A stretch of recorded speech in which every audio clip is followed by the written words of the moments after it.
ಬೆಳಗು ಜಾವ. ದ. ರಾ ಬೇಂದ್ರೆ.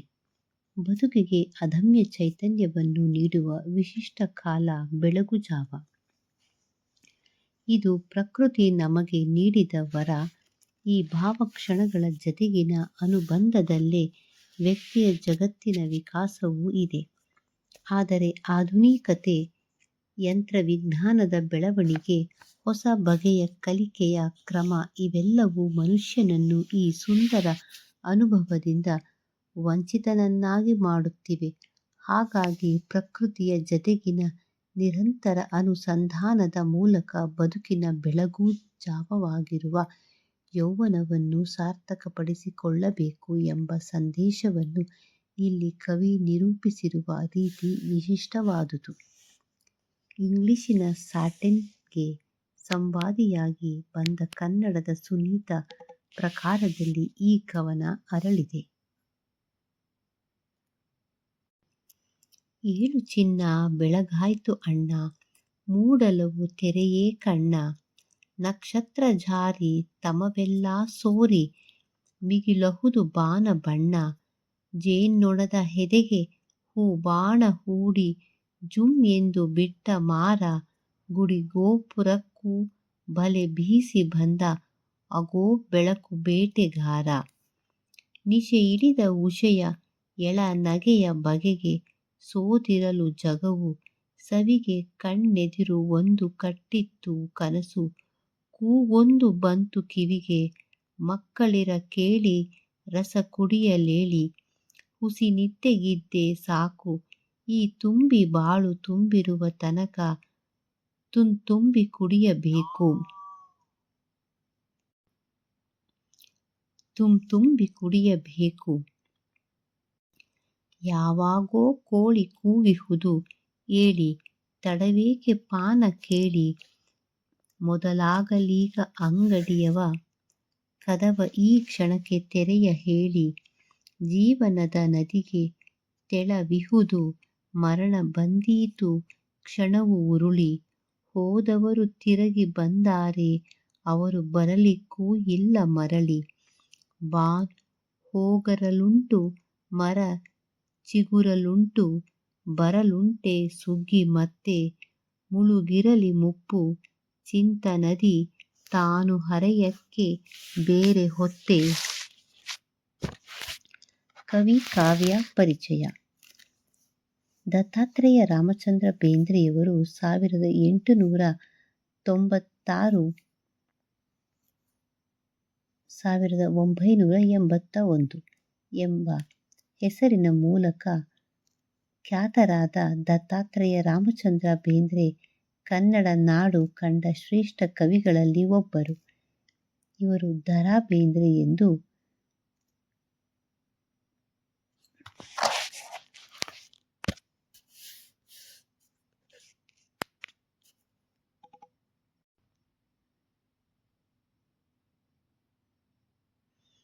ಕವಿ ಕಾವ್ಯ ಪರಿಚಯ. ದ. ರಾ ಬೇಂದ್ರೆ 1896-1981. ದ. ರಾ ಬೇಂದ್ರೆ ಎಂಬ ಹೆಸರಿನ ಮೂಲಕ ಖ್ಯಾತರಾದ ದತ್ತಾತ್ರೇಯ ರಾಮಚಂದ್ರ ಬೇಂದ್ರೆ ಕನ್ನಡ ನಾಡು ಕಂಡ ಶ್ರೇಷ್ಠ ಕವಿಗಳಲ್ಲಿ ಒಬ್ಬರು.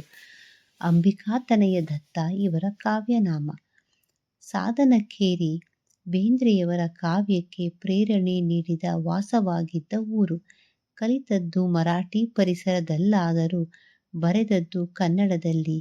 ಧಾರವಾಡದಲ್ಲಿ ಗೆಳೆಯರ ಗುಂಪನ್ನು ಕಟ್ಟಿ ಸಾಹಿತ್ಯ ವಾತಾವರಣ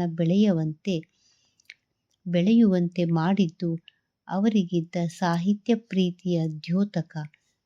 ಕೃಷ್ಣಕುಮಾರಿ, ಘರಿ, ಸಖೀಗೀತ, ಉಯ್ಯಾಲೆ, ನಾದಲೀಲೆ, ಗಂಗಾವತರಣ, ನಾಕುತಂತಿ ಮೊದಲಾದ 20ಕ್ಕೂ ಹೆಚ್ಚು ಕವನ ಸಂಕಲನಗಳನ್ನು, ಹುಚ್ಚಾಟ, ಹೊಸ ಸಂಸಾರ ಮತ್ತು ಇತರ ನಾಟಕಗಳು ಮೊದಲಾದ ನಾಟಕ ಕೃತಿಗಳನ್ನು ಬೇಂದ್ರೆ ರಚಿಸಿದ್ದಾರೆ. ಸಾಹಿತ್ಯದ ವಿರಾಟ್ ಸ್ವರೂಪ ಬೇಂದ್ರೆಯವರ ವಿದ್ವತ್ ಪ್ರತಿಭೆಯನ್ನು ಸಾರುವ ವಿಮರ್ಶಾ ಗ್ರಂಥ. ಇವಲ್ಲದೆ ಅರವಿಂದರ ಅನೇಕ ಕೃತಿಗಳನ್ನು ಟಾಗೋರ್, ಕಬೀರ್, ಮೊದಲಾದ ಕವಿಗಳ ಕವಿತೆಗಳನ್ನು ಬೇಂದ್ರೆ ಕನ್ನಡಕ್ಕೆ ಅನುವಾದಿಸಿದ್ದಾರೆ. 1943ರಲ್ಲಿ ಶಿವಮೊಗ್ಗದಲ್ಲಿ ನಡೆದ ಅಖಿಲ ಭಾರತ ಕನ್ನಡ ಸಾಹಿತ್ಯ ಸಮ್ಮೇಳನದ ಅಧ್ಯಕ್ಷತೆಯನ್ನು ವಹಿಸಿದ್ದ ಬೇಂದ್ರೆಯವರಿಗೆ 1968ರಲ್ಲಿ ಪದ್ಮಶ್ರೀ ಪ್ರಶಸ್ತಿಯೂ, 1973ರಲ್ಲಿ ಭಾರತೀಯ ಜ್ಞಾನಪೀಠ ಪ್ರಶಸ್ತಿಯೂ ಲಭಿಸಿದೆ. ಬೇಂದ್ರೆಯವರದು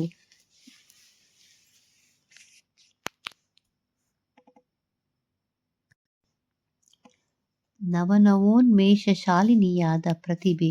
ಉತ್ತರ ಕರ್ನಾಟಕದ ಆಡುಭಾಷೆಯ ಲಯ, ಶಬ್ದ ಸಂಪತ್ತು, ಗಾದೆಮಾತು, ಧ್ವನಿಶಕ್ತಿ ಪೂರ್ಣರೂಪದಲ್ಲಿ ಬಳಸಿಕೊಂಡು ಕಾವ್ಯಕ್ಕೆ ಹೊಸ ರೂಪ ಕೊಟ್ಟವರು. ಬೇಂದ್ರೆ ಜಾನಪದ ಲಯ, ಗತ್ತಿನ ಮೂಲಕ ನವೋದಯ ಕಾವ್ಯವನ್ನು ಉಚ್ಛ್ರಾಯ ಸ್ಥಿತಿಗೆ ಒಯ್ದವರು. ವ್ಯಕ್ತಿಯ ಬದುಕಿನ ಸಂಸಾರದ ನಿಸರ್ಗದ ಮನುಷ್ಯನೊಬ್ಬನ ಬದುಕಿನಲ್ಲಿ ದೊರೆಯಬಹುದಾದ ಭಾವಸಂಕೀರ್ಣಗಳನ್ನೆಲ್ಲ ಅನನ್ಯವಾದ ರೀತಿಯಲ್ಲಿ ಬೇಂದ್ರೆ ಕಟ್ಟಿಕೊಟ್ಟಿದ್ದಾರೆ. ಬೆಳಗುಜಾವ ಬೇಂದ್ರೆಯವರ ವಿಶಿಷ್ಟ ರಚನೆಗಳಲ್ಲೊಂದು. ನಿಸರ್ಗದ ಸೊಬಗಿನಲ್ಲಿ ಆನಂದವನ್ನು ಪಡೆಯುತ್ತಲೇ ಅದರ ಭವ್ಯತೆ, ದಿವ್ಯತೆಗಳ ಅರಿವನ್ನು ತಂದುಕೊಡುವುದು ಬೇಂದ್ರೆಯವರ ನಿಸರ್ಗ ಗೀತೆಗಳ ಮುಖ್ಯ ಗುಣ. ಇಲ್ಲಿ ಬೆಳಕು ಹೌದು. ಬೆಳಕು ಅವರ ಕಾವ್ಯದಲ್ಲಿ ಒಂದು ಸ್ಥಾಯಿ ಕಲ್ಪನೆ. ಈ ಕವಿತೆಯಲ್ಲಿ ಬೆಳಗಿನ ಸೌಂದರ್ಯವನ್ನು ವರ್ಣಿಸುತ್ತಲೇ ಯೌವನವು ಮಾನವ ಜೀವನದ ಬೆಳಗುಜಾವ, ನಿರಂತರವಾದ ಕ್ರಿಯೆಗಳ ಮೂಲಕ ಯೌವನವನ್ನು ದುಡಿಸಿ ದಣಿಸಿ ಸಫಲತೆಯನ್ನು ಪಡೆಯಬೇಕು ಎಂದು ಬೇಂದ್ರೆ ಕರೆಕೊಟ್ಟಿದ್ದಾರೆ. ಇಂಗ್ಲಿಶಿನ ಸಾನೆಟ್ ಪ್ರಕಾರಕ್ಕೆ ಸಂವಾದಿಯಾಗಿ ಬಂದ ಸುನೀತ ಪ್ರಕಾರದಲ್ಲಿರುವ ಈ ಕವಿತೆ ಷೇಕ್ಸ್ಪಿಯರನ ಮಾದರಿಯಲ್ಲಿದೆ.